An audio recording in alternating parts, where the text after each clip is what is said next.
Hello, good afternoon, good evening, everybody, wherever you are in the world. Delighted to have Dyer back on with us. He's been a friend of the channel for many years. He's a prolific author, specializing in esoteric Hollywood and conspiracy research of the caliber that has blown my viewers' minds for years. He also works with Alex Jones, and I'm going to play the Alex Jones reaction. But before we do that, I'm just going to show Jay a little montage of all of the latest news stories on the Jeffrey cover-up. And we're going to get his thoughts on that. And you viewers, this should get you up to speed on all of the most recent developments in the last 24 hours. So let me just make this big and I'll play it. Here we go. President Trump not happy getting a Jeffrey Epstein question at the White House today. And are people still talking about this guy, this creep? On Monday, the DOJ released this video of Epstein's federal jail cell the night the disgraced financier died. But the time code jumps just before midnight. Attorney General Pam Bondi explaining. And what we learned from Bureau of Prisons was every night the video reset, and every night should have the same minute missing. Together with the video, I got to stop there, Jay. What do you think about Pam Bondi's reset line? I don't know what the problem is. Everybody thinks this is a big deal. Who's this guy? Jeffrey Epstein. Who is this? This creep. Never heard of him. Probably doesn't exist. I don't know if you think he does. Probably not a real guy. Why do you care? Let's get back to the business. Yeah, I mean, this is so silly. Like, it's just like this is like a warp speed level fail. Honestly. I'll continue. What was I? Let's see. DOJ issued an undated and unsigned memo confirming Epstein died by suicide and that he did not have a client list to traffic underage girls. The statement and the video triggering backlash from normally loyal Trump allies. Right-wing influencer Laura Loomer wants Bondi fired. Alex Jones saying no one is buying this. The DOJ is attempting to debunk conspiracy theories that have swirled since Epstein's death in 2019, spread in part by some administration officials, including now Deputy FBI Director Dan Bongino. That apparently 170 plus people on his client list may be outed in the coming days. In February, Bondi was asked on Fox News about a possible client list. It's sitting on my desk right now to review. That's been a directive by President Trump. Bondi responding to that appearance today. And my response was, it's sitting on my desk to be reviewed, meaning the file along with the JFK, MLK files as well. Helping fuel the backlash, Elon Musk. In June, he alleged President Trump was named in the Epstein files, later deleting the post. The president has repeatedly denied any wrongdoing. Tonight, Musk hammering the administration, questioning how it can be trusted. For now, it seems an attempt to put the conspiracies to rest is having the opposite effect. Stephanie Gosk, NBC News. Wow. All right, Jay. Well, as you're seeing this unfold, what's going through your head, man? Well, again, it's like a huge fail. I can't believe that this is the course that they chose to take, given how recent it was that everybody remembers Pam Bondi saying there's tens of thousands. What did she say? 10,000, thousands of videos of, you know what, with Jeffrey and others. And I mean, I just found the clip on Twitter today. Like, it's still going around, has 5 million views of her saying, you know, we have this information, terabytes of data. And, you know, I don't know what to do with it. I guess, you know, it's going to be made known. It's going to be public. This is, you know, one of the campaign promises. It's one of the things that we didn't, we thought that, you know, in the campaign period, Trump was going to do. Now, I'm critical of Trump. I don't have 100% support of Trump. I think he's made some huge gaffes. I think he's done a lot of good things too, but this one is pretty bad. I think this was really foolish to do it this way. But I think we all kind of know that, you know, Epstein seems to have a very clear connection to Ehud Barak and countries in the Middle East, and probably essentially being mainly the blackmailer in chief for that entity. And, you know, when Netanyahu shows up, things get done the way that they need to get done. Right. So I think that's pretty telling right there.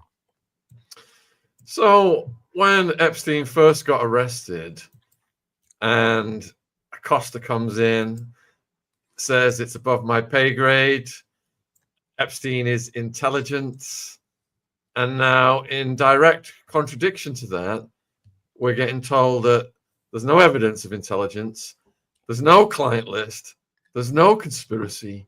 So did Acosta just pull that out of the clear blue, that he was directed to give Epstein the Florida stockade treatment as opposed to going onto a proper prison yard and having to explain himself to the Aryan Brotherhood prison gang?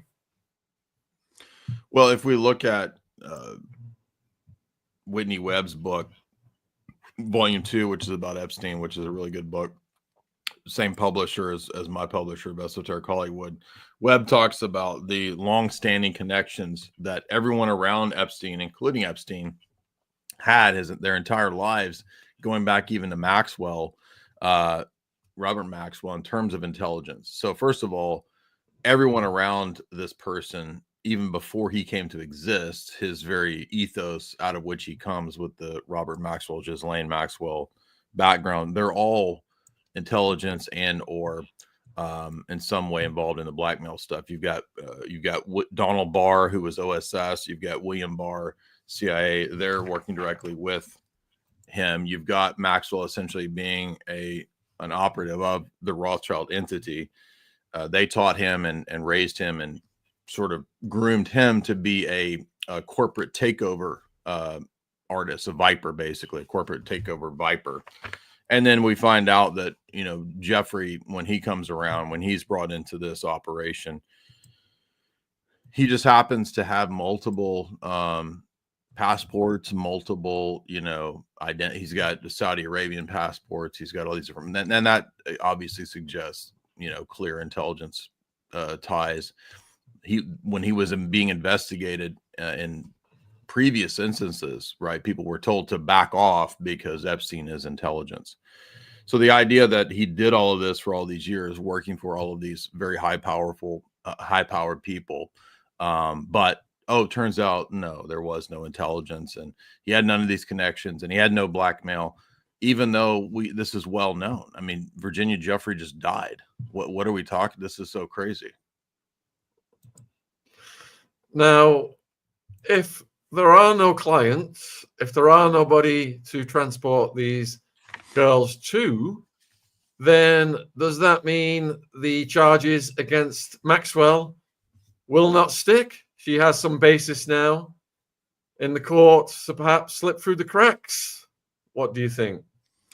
Well, I did an interview some months ago with Jessica Reed Krause, who is one of these closely tied to the Trump administration and to the RFK circles, who recently had a huge spat with Candace. I don't know if you saw that whole spat from a few months ago, but when I interviewed Jessica, her take was, and she goes and covers both trials on a regular basis, she argues that that Ghislaine is not really as guilty as she's made out to be.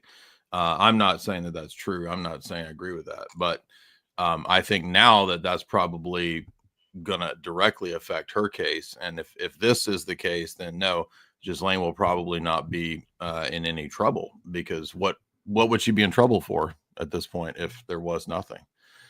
This is just really out. I mean, it's just insane. So what are we supposed to think that was going on? Because we already know there've been people convicted. There've been court cases. There've been trials already.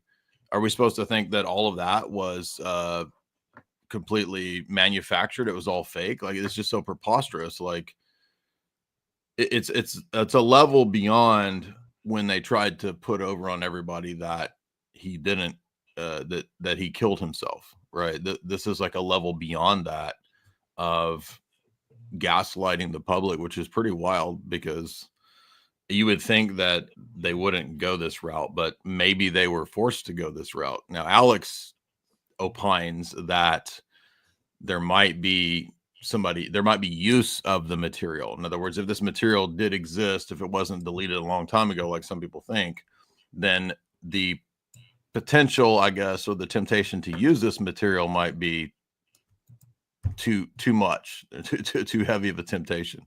I mean, would you want to use the material, this blackmail, or would you want to get rid of it? I mean, I think really what everybody wants is justice. These people need to be held accountable. But once again, we see that the elite have a separate set of rules where they're not accountable, but anyone else, middle class, lower class, we're all held to, the strictest. I mean, you go to jail if you mess up on your taxes, right? So, but no, if you run a giant, child grape blackmail scheme, you're good. Don't worry. So yeah, same with Diddy. That was same with Diddy, by the way. I mean, it's the same. You've got, FBI connected Comey girl in there covering up, getting rid of that whole scenario. So in the exact same week, we've got two of these people getting away with it. Indeed. And viewers, all of Jay's links, I'm going to put them in the live chat right now. Please support his work. And if you're watching on replay, they're in the description box. He's got his YouTube channel, website, book, X, etc. So I'm going to play some of the Alex Jones reaction. And while I do so, viewers, if you've got any questions for Jay, please put them in the chat and we'll get them to him while we're live. And let me just get Alex on the screen because Jay works with Alex. So it'll be interesting to find out what he thinks of this. So now, by coming in and being part of the cover-up, the Trump administration has become part of it. I mean, it's just you cannot see it any other way. So I just got to the office. I'm gonna go throw up actually, and this only happens every few years when something really, really bad happens or something. I mean, I'm physically gonna puke probably right now. My mouth is watering right now. It's because I have integrity, and I just really need the Trump administration to succeed and to save this country, and they're doing so much good. And then for them to do something like this tears my guts out. And so Alex looks really broken right now on that, Jay. What kind of a toll has this taken on him and everyone over at InfoWars? I mean, I think, again, I heard Alex yesterday talking about it. He said he thinks that probably Trump just caved into the possibility of utilizing this information. And that, it's like the Ring of Mordor or something like that. But I don't know what's going on in the Trump administration. I don't, I think that probably the best explanation is that when it comes to foreign policy and certain things like something touching Israel or something like that, the U.S. is very limited in where it can go because there's a lot of blackmail, there's a lot of power. And so if there's, if you have a situation of people like Ehud Barak, many times, according to Israeli news, visiting Epstein over the years, that's a clear indication of at least one of these players in the blackmail, as well as even former members of IDF and Mossad. Eri Ben Menashe has gone on record in many interviews saying that he thinks that that it was an Israeli blackmail operation, and probably not just Israel, but also perhaps British intelligence, perhaps FBI, perhaps CIA, perhaps all of these were working and using him to some degree.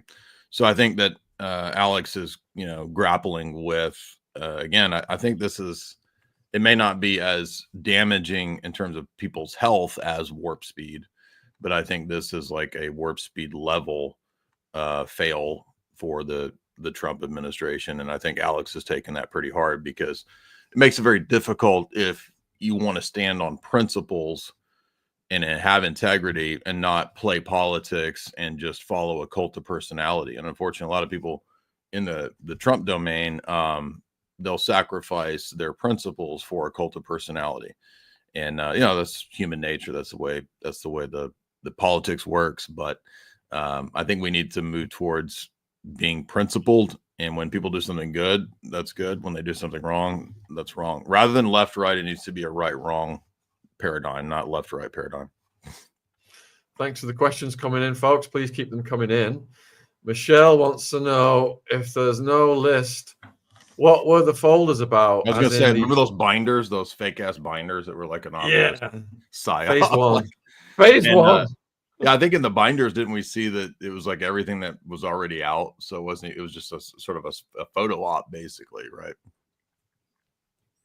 So do you find it personally disconcerting that we have these politicians who promise all of these things, and as soon as they get in power, they do the complete opposite? Our hopes are raised. We think they're going to make some inroads against the deep state, and it just seems that the deep state takes control. And like, was it Putin who said the president may think he can do all these good things, but when the men with the suits come and visit him in the briefcases, then things change overnight. JFK stood up. Look what happened to him. Is there any hope for us, Jay? Because it just seems so bleak that we're being insulted at this level with something that's so obvious. They're talking to us like we're little children. Go away now. Enough said. You just got to believe what we say. Don't be looking into this any further. That's kind of the attitude of these people. Well, you and I are, middle-aged, so we've seen enough of this that we know that, ideology and being an ideologue doesn't get you very far in politics, because politics is all about compromise. So just apart from the conspiracy stuff, I mean, you don't really get into power without the art of the deal and making various compromises. So I'm sure at one level it's just politics as usual and things going on in the background. For example, I mean, there's always things going on in the background that we don't know and we can't see. For example, in the case of Iran and Israel, people don't know that there's a couple operations that Victor Ostrovsky mentions in his books where Israel was actually arming and doing arms deals with Iran, which is a part of the story that no one ever talks about. We don't hear the stories about how British intelligence helped the Ayatollah Khashoggi come to power, who was the mentor of the Ayatollah nowadays. So Khomeini was mentored by Khashoggi, for example. This is the previous Ayatollahs, but we don't hear this side of it. So we're always given these sort of like piecemeal pictures, and who knows what background deals are made. I mean, if Netanyahu is saying that Trump should be given the Nobel Peace Prize this week, then that to me suggests that I mean, I think it's just kind of the way politics is. I don't mean to be blasé about it or black-pilled or something like that, but that just seems to be the reality of how it works at that level. And so if some good things happen, then, we can, I guess, be glad that some good things happen.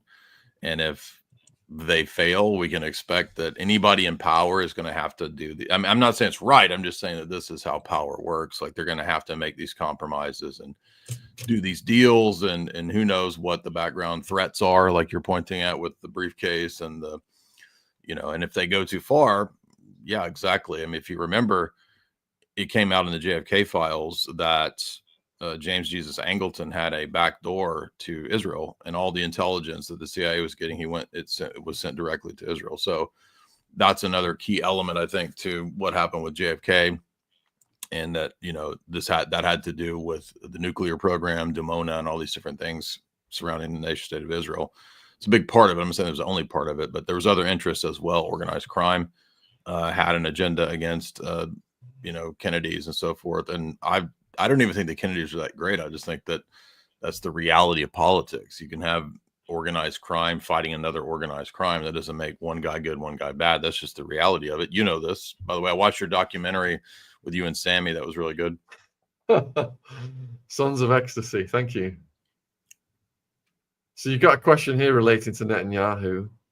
Does the fact that Netanyahu is meeting Trump instead of facing international court mean that he is a more important puppet in this sinister play and has survived so long? Thanks, Jay. Well, it's funny. I went back and I read a bunch of older Likud strategies, and if you go back to what's called the Oded Yanon Greater Israel Project, that was 1982, and in that plan they were really talking about sort of a proto version of what would happen in the Middle East now. So, Netanyahu's an interesting character. He spent a lot of time in the U.S. I think he's had a couple different U.S. names and identities. He's almost kind of a halfway U.S. Israeli citizen. And that's partly, I think, because the attitude of Israeli intelligence is that you want to master and sort of become a member of the society that you go into. The Soviets did a very similar thing in their what's called the Soviet illegals program, where they would have people long-term embedded in another society in another country. And it's pretty well known in the intelligence world that really the Soviets and the Israelis are the best at that form of intelligence. And so I think that probably that's what was going on with Netanyahu spending so much time here. That allowed him to really embed himself in and understand American culture and the mindset of the West. And so he became a perfect representative, I guess, of that Likud mindset that Israel needs to be this sort of revitalized and independent entity, not relying on the U.S. So the old Likud strategy is to eventually break free supposedly from U.S. dependence. I don't think they're at that stage yet, or else they wouldn't need so much U.S. foreign support, aid, all this stuff. And so in many ways, they sort of make the U.S. their bitch. They make the U.S. their foreign policy enforcer. And that's very well known. I think this is all just out in the open now. Many of us who've known this and talked about it for a long time, like you're not supposed to talk about this, but everybody kind of knows it now. So that's what's going on, is that you have people like this, what's called right-wing, I don't know that it actually is, but this right-wing view of the Likud party, which is that there doesn't need to be any peace deals. All of, the Hamas that was actually set up by the Likud and the Israeli right was to be the sort of foil to the PLO and to keep it destabilized. That was all on purpose. That was all intentional. By the way, Victor Ostrovsky mentions this in his book, Strategy of Deception, or Other Side of Deception, excuse me, that this destabilization was put there on purpose. And the same with Syria. This is why there's support for ISIS and Al Qaeda in these surrounding Israel countries like Syria. It's not always a strategy of supporting the terror networks. Sometimes they've favored things like a Christian monarchy. They wanted a Christian Coptic government in Egypt at one point because they thought that might be more amenable. And at one point, Mossad supported the Christian phalangists who are Catholics in their Maronites in Lebanon to the north. So it really just depends on what they think is the best strategy for Israel at the time. But long story short, this was all about the 7 nations plan that General Wesley Clark talked about many years ago, that in the Middle East, the strategy would be to take down and sort of do regime changes in all the nations surrounding Israel. And Iran is really the last one. So out of those, what's lacking is the government that they'd like in Iran. And by the way, I'm not pro-Iran. I think Iran's crazy. The Shia religion is an insane cult. I do agree with that. But we're always left out key details of the story, like the fact that British intelligence and the CIA brought not just the Shah to power to take out Mossadegh in 1953 in Operation Ajax, but they also supported the Ayatollah and helped him come to power. And even in 1979, in the Iranian Revolution, the CIA had a backdoor channel where they were regularly discussing and talking to the Ayatollah, mainly because they were saying, all right, we'll let you come into power. It's not a huge deal, but the main thing is we want to control and take care of the oil. So as long as there was oil deals in the background that were made, they don't really care about what religious cult leader is running the country. Yeah, they pretend to care about human rights, and they clicked up with Saudi Arabia and all these other places. So Brzezinski wrote that it was the threat to hegemony was the collaboration between Iran, Russia, and China. We've had a few military analysts come on and discuss that in the last month or so. There's the theory of the tail wagging the dog, but there's the inverse, that Israel is a military outpost for the deep state, helping keep that area of the world divided and conquered. And the US could shut down the weapons, the aid, etc. overnight, and they would be impotent at that point. So it's the US just employing this divide and conquer deep state strategy in the Middle East. Do you concur with that, or do you think that Israel has got more control over the US government? It seems like in foreign policy, there is a specific alignment and assurance that is there in the Middle East that Israel has the say so. Maybe not in everything else, because, for example, you did have, for example, during the Biden administration, a lot of money being given to Iran. But even that could be smoke and mirrors, because as I said, Victor Ostrovsky mentions 2 different programs where Israel had backdoor deals to arm Iran. So why would they be arming their enemy? There could be many reasons for that. But point being, a lot of this stuff is smoke and mirrors. A lot of this stuff is fake. But there's definitely, the U.S. never does what Israel doesn't want to do in the Middle East, as far as I'm aware. There could be some instances where, well, I take that back. I think, again, I'm not pro-Democrat, but I think, Netanyahu asked basically all the previous presidents to bomb Iran or to do some kind of, and they didn't. So, Clinton didn't, and probably the Lewinsky thing had to do with some degree of blackmail on the part of Israel as well. And in fact, that's even come out in the Times of Israel that people think there was a deal made between over Jonathan Pollard and the blackmail of Clinton through Lewinsky. I don't know if that's verified. It's just a thesis that came out in Israeli news, Times of Israel, about those 2 cases. So in the case of foreign policy, it seems like we always do what Israel wants. For the most part, there may be some exceptions, like with these Democrats who, for whatever reason, I don't think they're principled. I just think that there's probably deals that are going on, money deals, arms deals, right? For example, bombing Iran might have hurt somebody in the military-industrial complex's deals with Iran. so maybe that's why they didn't want to do it. I don't know, or they thought it would just be politically unfeasible for the Democratic base. But definitely, it seems like Israel has the skill set and the ability to get done what they want, even if it takes them a long time. And by the way, I'm not pro-Iran, and I'm also critical of the Israeli government. So I don't really have a dog in this fight, other than that, it'd be nice for our country to be not running a giant empire and not beholden to foreign powers and foreign espionage. Jay, are you saying that not bombing the poorest countries in the world and killing millions of people and calling it collateral damage is something that shouldn't be being done? Because Iran chants death to America, death to Israel, all this stuff. Iran's minutes away from having nuclear weapons. We played the Netanyahu montage going back decades with his drawing of the bomb, and oh God, how can it's just as ridiculous as what they tell us about Epstein now.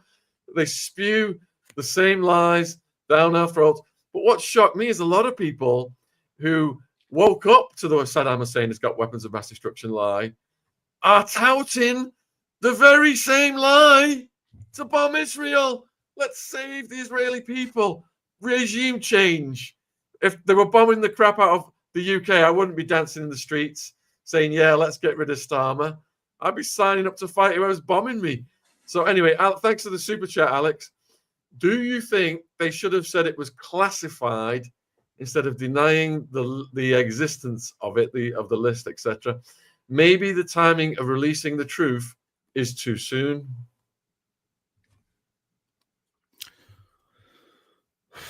That's a good question. I can't fathom what unless there's just a network of control that's still embedded that has the ability to just say, you're going to do what we say. I can't fathom them. I mean, I guess it could be you're super incompetent, but I just think that this is just lying, and that makes more sense. So I don't know if they should have argued that.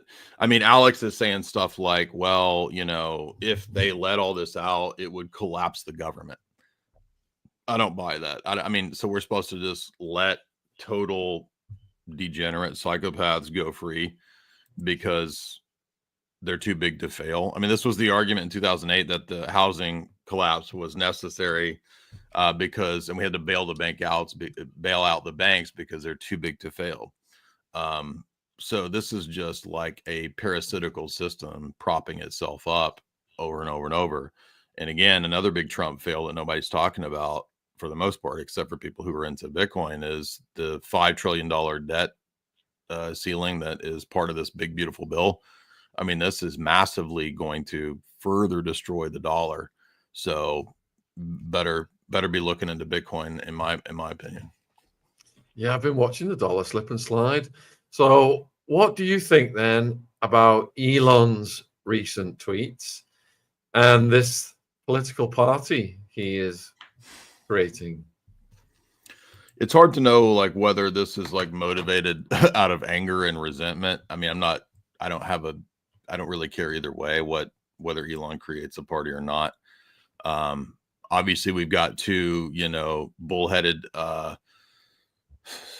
elites that were trying to work together, and that relationship went sour. I have to say that I think on the big beautiful bill points, it's very nuanced, because this is sort of what led to this fissure between Trump and Elon, and they both have points here actually. So it's partly true that I think Elon is mad about the bill because it doesn't, if I recall, it doesn't favor a lot of the Tesla electronic vehicle stuff, and he was counting on some of these government contracts or whatever, so some of that got cut.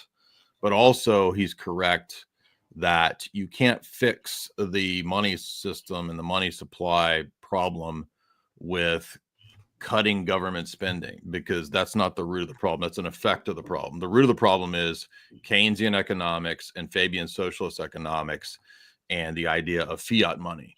So I think Elon kind of has a little bit of an idea of that.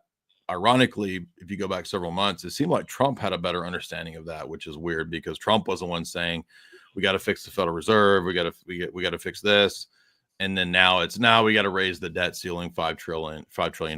And so now it's sort of like Elon's right on this point that cutting spending and Doge, that's fine. But like cutting spending isn't the problem when you have a leaky system that's leaking the money and stored value of the people over time through fiat currency. That's the real problem. So it goes back and forth, I guess, between both of them having good points and having bad points. And then it ends up, I guess, in this big ego battle. And I think Elon's thinking that this will be a counterbalance to the uniparty or to the GOP. But I mean, my concern there would be that even though it might sound good, this might just turn into another kind of, I mean, the Libertarian Party was pretty much a big failure. It still doesn't really do anything.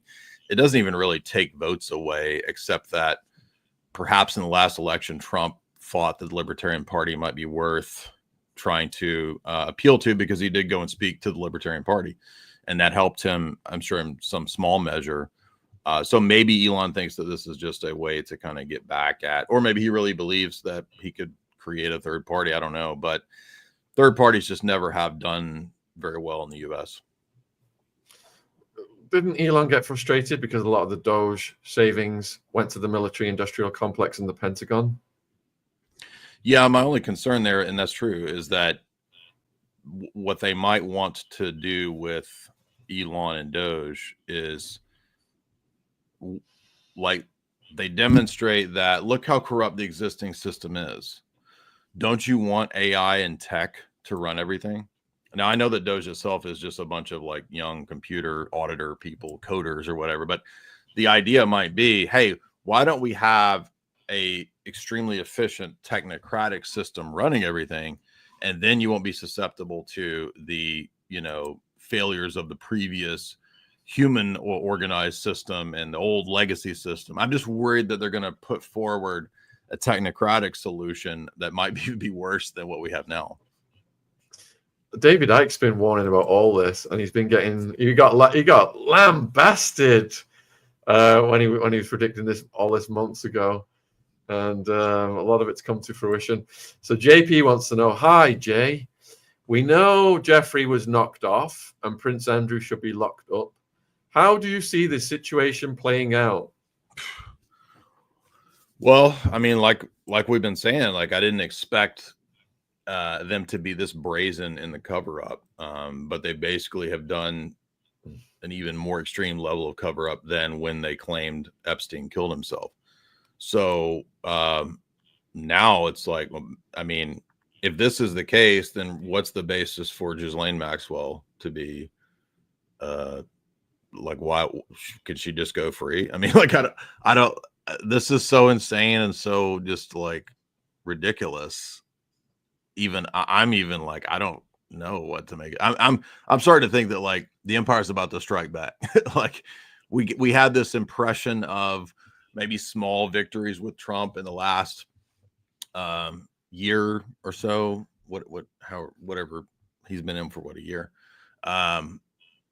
So we've been led to think that things are getting better. We're going to have a golden age, all this kind of stuff.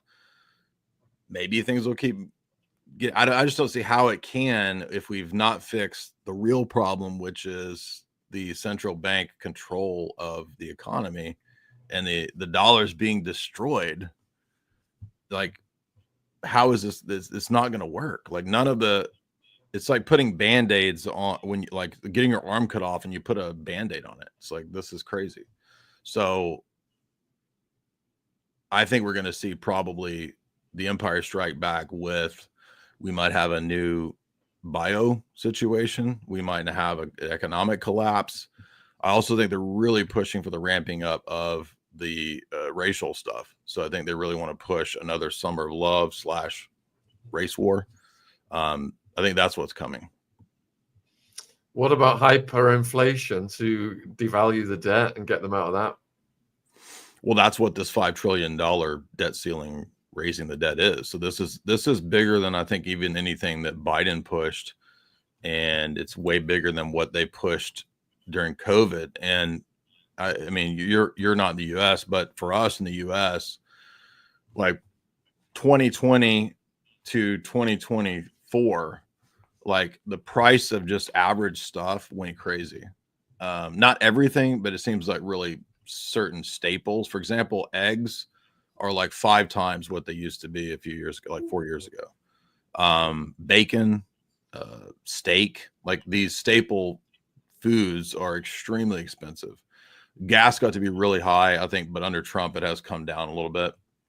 But like a lot of a lot of the necessities, for example, when you go out to eat, even before COVID, like you could go out to eat with your wife and you might spend maybe $60-70 at a decent place. Pretty much every meal now is $100. People were talking about the other day, they ordered pizza and they ordered 3 pizzas for a party and it was like $150. So like the inflation is actually hitting the middle and lower class people's the hardest, because their dollar is like just dying. And another $5 trillion, this is the highest like debt raising we've ever had. I mean, this is going to be like even worse than what Biden did during COVID with stimulus and all this nonsense. Like, you don't actually get stimulus. This is what people don't understand. Like when the government just hands out checks for $1,000, $2,000, and Trump did it too, by the way. You pay for this later down the road with your money being devalued in the next 3, 4, 5 years. And it goes, and it was crazy levels, like 10 or 20% added to the money supply during COVID, which just massively devalued the dollar. So it's going to get even worse. And that's why Bitcoin is so important.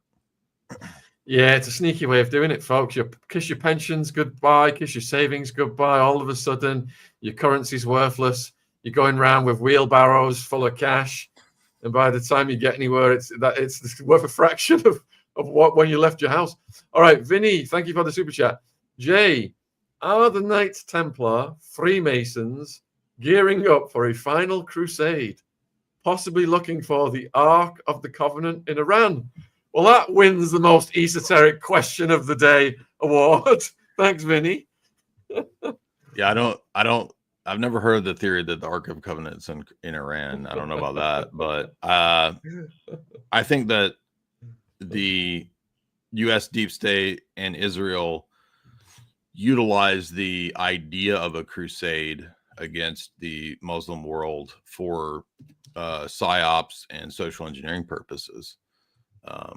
But I don't know that has to do necessarily with the Knights Templar. I don't think the medieval Knights Templars really exist anymore like they did back in the day. I don't think Freemasonry has as much power as it used to. There are still a lot of high-level politicians and elites that are members of the Masonic order, but yeah, I think that really a lot of this is out in the open. They don't have to hide anymore, so it's not like we're worried about, is there some secret group? Like, we don't have to worry about this. Like, we all now know that we're run by central bankers and corporate elites, and that's who's pulling the strings, and they're out in the open. It's the, what Blavatsky talked about, which is like the unveiling of the secret hierarchy. It's not a bunch of mystical things. It's actually just intelligence operatives and bureaucrats. And I mean, there are some people that run cults that are involved in this, like the Crowleyan cults and whatnot. But I mean, it's banking elites and it's intelligence operatives. That's who really runs all this stuff. Yeah, Professor Hamamoto has done a lot of research on the Knights. So Vinny, maybe when he's back on, maybe get some questions ready for him. So Sean O'Brien, are they discrediting the government on purpose in order to usher in AI overlord Skynet? I think this is a big part of it. In fact, in the Rockefeller document that had the 4 scenarios of the one that was famously very close to the COVID crisis, COVID stuff. The first scenario had a situation. This was the 2010 or 12 Rockefeller bio document that was so famous, very similar to Event 201. The first scenario had a very reminiscent of Klaus Schwab sort of Great Reset idea, where the Western governments are shown to be notoriously corrupt, and then the solution that's offered is AI and technocracy to get rid of the human corruption element. So I think you're spot on there, that what they want to do, especially from Klaus and his crew, like that, the World Economic Forum's explicit selling point is, we will fix government and human corruption with supposed AI technocracy running things. But the problem is that, well, that's only as good as the people that program it. And if the programmers are corrupt, then we're just going to be run by corrupt AI. So, and they're all like post-human, anti-human, anti-natalists. So like, why would we think that that's going to be better? So yeah, exactly. I think that guy's spot on. You're getting asked if you know anything about Pam Bondi's history with Epstein, going back to his first arrest, Florida trial. I've heard of this, but I don't know the whole. But no, I don't know this whole background. Okay, Ultra Heat Seeker. Did you see the media coverage? They're pushing hard. This was all a conspiracy theory. Yeah, mainstream media now are just saying anyone who's pushing back on this, we're just conspiracy whack jobs. And that's the mainstream media for you folks. Well, interestingly, the mainstream media liked this conspiracy theory when they believed that there were connections to Trump. So even the mainstream media, right, was pushing Epstein when they thought for a while that they could make a connection to Trump. I don't know whether there is or isn't. There's a lot of speculation, especially given Elon's comments. I don't know. But what I'm saying is that this immediately shows you the dishonesty of legacy media, when not too long ago, I think it was around the time that the last when the election was happening. They were the idea of the Epstein stuff resurfaced because there was yet another supposed, publication that was going to have his black book and which we've already seen. Like, I did a show with Burmis at the time about maybe a year ago when they were talking about a new Epstein, files were going to come out or whatever. This happens like every few months, right? Every 6 months, there's this new Epstein thing that's going to happen. And then it ends up not really being much because it keeps getting covered up. But the mainstream media was pushing the idea that it was real until now they've doubled down on it not being real. So again, they're just liars. Got about 10 minutes left with Jay, folks, so please get your final questions in. And I've made Jay big, especially for this comment from Mindhack. Jay, your Hawaiian shirt mimics the color and aesthetics of the background perfectly. Certainly does. It's very it's Miami Vice around here, so isn't it? Yeah. So you touched on Diddy earlier. Diddy, the verdict came in. The mainstream media are hyping up this maximum sentence scenario. Commentators we've had on, such as Hamamoto Lionel, are thinking more likely 2 years, and Hamamoto thinks that Diddy's going to retire quietly because he's faced a big sentence and he's beat it and he's probably had the living daylight scared out of him. Lionel thinks that Diddy now is a certified pimp. He didn't snitch. He's got more street cred than ever, and he's going to use that. He's going to parlay that into a resurrection.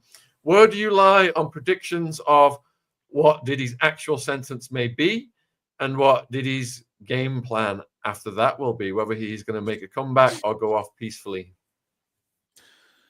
Usually when there's a scandal like this, people take a few years off, right? And then they kind of let people forget about it and then rebrand as, something else or being involved in some other thing or some other project. So I don't know, maybe he pops back up as American Idol judge. I don't know what.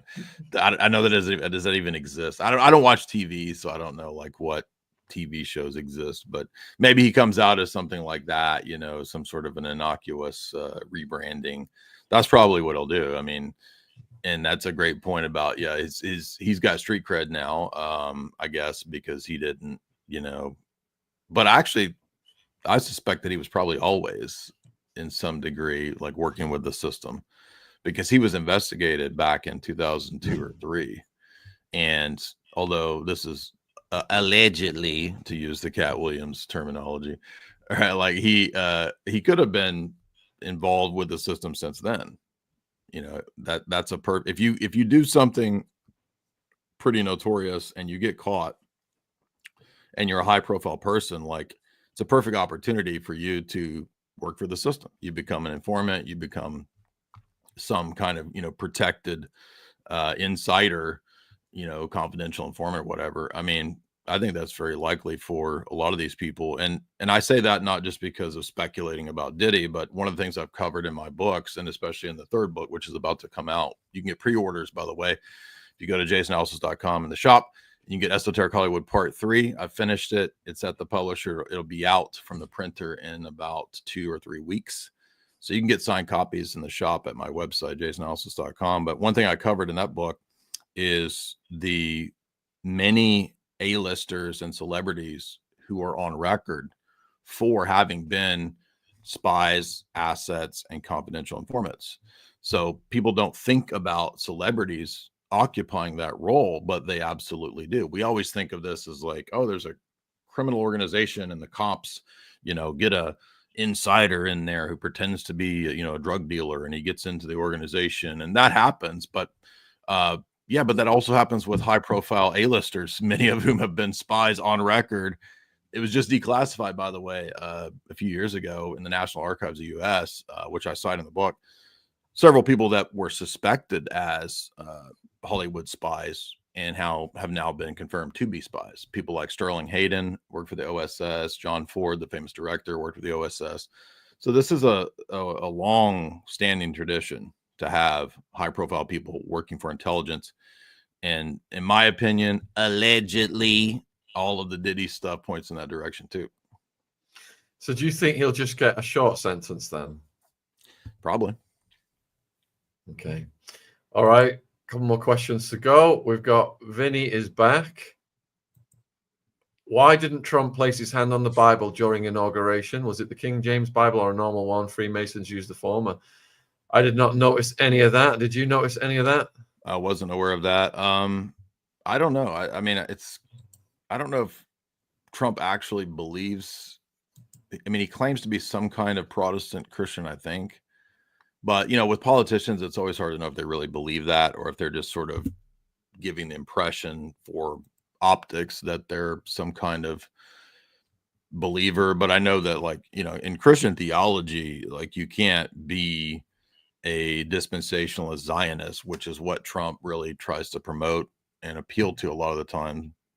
That's not really Christianity at all. That's a more of a recent aberration coming out of John Nelson Darby and the Plymouth Brethren and Oxford University to push right before, by the way, the nation state of Israel into American Christianity, this idea that you must also support the establishment of a socialist utopian atheist nation state in the Middle East. So Hajit is asking, what are your thoughts about what 2030 will look like? I noticed Hollywood movies depicting 23 and 923 in various ways, clocks, doors, numbers, etc. September 2030 question mark. I wouldn't read too much into numbers or clocks in movies. I think that's a little overboard. No offense, but I think that that's a little that's too much speculation. I think that if we look at what the elite themselves say about what they have envisioned for 2030, it's mega cities, it's, you know, depopulation, it's getting rid of U.S. sovereignty, it's AI control grid, maybe not fully in place, but moving towards that. So look, we know what the plan is. The plan is one world government under a socialist technocratic super state that is run by select areas being mega cities / smart cities. That's the government of the future. That's what they want. And they have goals for 2030, 2040, 2050. So 2030, they're probably a little behind on a lot of these goals. Cause I mean, when I go to if I go to the hotel on the road, I mean, the internet doesn't even work. So I think we're a good ways away from the total Skynet takeover. I mean, the internet doesn't even work. I don't know how they're going to have like tracking and tracing of everything, but you know, they might find some good crises between now and 2030 that help get the agenda back on track for timelines. So I think that's why I'm concerned about, you know, bad things happening in the next 5 years. Including war, perhaps, because a few people in the chat are asking whether you foresee any major wars. Well, now it looks like we thought this, you know, Middle Eastern situation was settled supposedly, but now Israel supposedly wants to go after Iran again, and they may, you know, push Trump to let that be back on the table. I wouldn't be surprised, and that could be a bigger war for sure. So, look, yeah, I think that, you know, we got the bio scenario, we got the race war scenario, we got the economic collapse scenario, and we got war. I think that's the major ones that I could think of. There could be something else, but I mean, I think these four are the main concerns. Yeah, ceasefire, in my opinion, equals reload. I think that Iran hit back with more than was anticipated, which depleted both sides, and they're doing a reload right now. And the whole thing is about regime change. It's got nothing to do with the nonsense about the nuclear weapons. And there'll be an excuse. What kind of pretext do you think? A false flag, perhaps? Something that will justify Trump getting on the desk, like Bush got on the desk. I have just launched an invasion of Iraq. Da, da, da.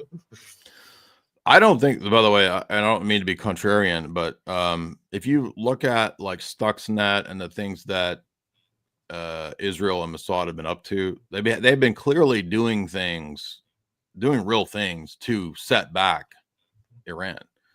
How far they've been set back, I don't know. It's hard to tell, but I don't think that like the assassination of these generals and the nuclear scientist and Stuxnet and all these operations that if you read books about the Mossad, they brag about, like they wouldn't be doing all this if it wasn't to actually set Iran back. I don't know what they have or don't have or how far they are or not in their projects, but if I was Iran, I wouldn't, it would make sense to try to get a bomb. And even people who are pro-Iran argue that them having a bomb would actually be a counterbalance in the Middle East, and then Israel couldn't run roughshod over everyone. I'm not saying I support that. I'm just saying that that's the logic and the rationale, which I do think there probably is there's some truth to that. I think that I don't believe this idea that they're 2 weeks away. Obviously, that's, you know, he's been saying, BB's been saying that for however many decades, but it may not be 2 weeks, but it might be 5 to 10 years. And that's why Mossad was so intent on all these operations that they do. Well, if you look at North Korea, they said exactly the same things, and then he's got the bomb, and now they leave him alone. You look at Libya, Libya got rid of everything and complied, and then he ended up getting beeped up the backside and terminated. We came, he saw, he died. Yeah, exactly. So I think they've just given the biggest motivation in the world for Iran to get a bomb by their own actions. Well, I also think that Iran can't really take on the U.S. and Israel knows that. And so, you know, they might be trying to push them into a corner. But, you know, they also have an ideology of martyrdom. So they may be willing to martyr themselves in some giant conflict. Who knows? Yeah. All right. We're almost at the hour, my friend. Is there anything you'd like to say in conclusion to the viewers watching this? Again, you can check out, if you like a lot of these topics from the side of like celebrities and the Diddy stuff, you can get my new book, Esoteric Hollywood 3, and each of the books stands alone. You don't have to read the first two to understand the third. They're really just essays on the overlap between Hollywood, intelligence agencies, secret societies, and cults, and how that's portrayed in a lot of different films. So it's a lot of film essays. It's a lot of secret society, espionage type stuff. And you can get that at jaysanalysis.com in the shop. And all of the copies are signed. You don't have to request it. Anything that you buy is signed. And we're about 2 or 3 weeks out from the third book coming out. So go ahead and get that. And you can follow me on Twitter and YouTube and everywhere else. We always get a lot in the comments saying that they love your voice, especially the females. Have you narrated any of these books in your own voice? Maybe I need to, or maybe I'll narrate it in the Trump voice or in the Cat Williams voice. Esoteric Hollywood, okay, Joe? Ain't nobody going in my booty hole. That's my Cat Williams. Put a one in the chat if you want Jay Dyer to narrate his books in his own voice, folks. And you would be all over that. I'm going to put a 1. There we go. All right. Thanks for coming on, man. All of Jay's links are down there. I'll put them in the live chat now. I'll let him go and close the show. Cheers, brother. Take care. All right, thanks, Sean. Appreciate it. Nice one. Bye-bye. So we have got Charlie Robinson coming on tomorrow night to discuss these things. Friday night, we have got... Oh, my goodness. This is a crazy one. Let me just get the title for you before... it's one of the craziest titles we've ever had. Satanic Defilement Rituals Survivor coming on. Wyatt. Let me read that again. Just one more time to let it sink in. Satanic Defilement Rituals Survivor. Friday coming on. We are speaking to Kathy O'Brien, possibly coming back with Roseanne. Will be a first to have Roseanne on. I know she's watched some of my Epstein coverage. So we've got some huge stuff coming up. I've spent 3 hours today editing the Epstein's niece video, Anya Wick. She's talking about the Clintons, Bohemian Grove, the cult of Baal. Just to drop a few things in there. Wait till you see the trailer, folks. Hopefully, we're going to have that out next week. We just got to run it by her one more time and get that up and ready to go, possibly next week. And she's also said that Jeffrey might still be alive. Yeah. She talks about the occult side of it and the cult of Baal in particular. No Knights Templar, though, Vinny. Cult of Baal. All right. The stream is going to end. And where's it going to take you next? Let me have a quick look. It's going to take you next to UK Cops Shocking Stories trailer, which is a podcast that's going to be coming out in 2 weeks.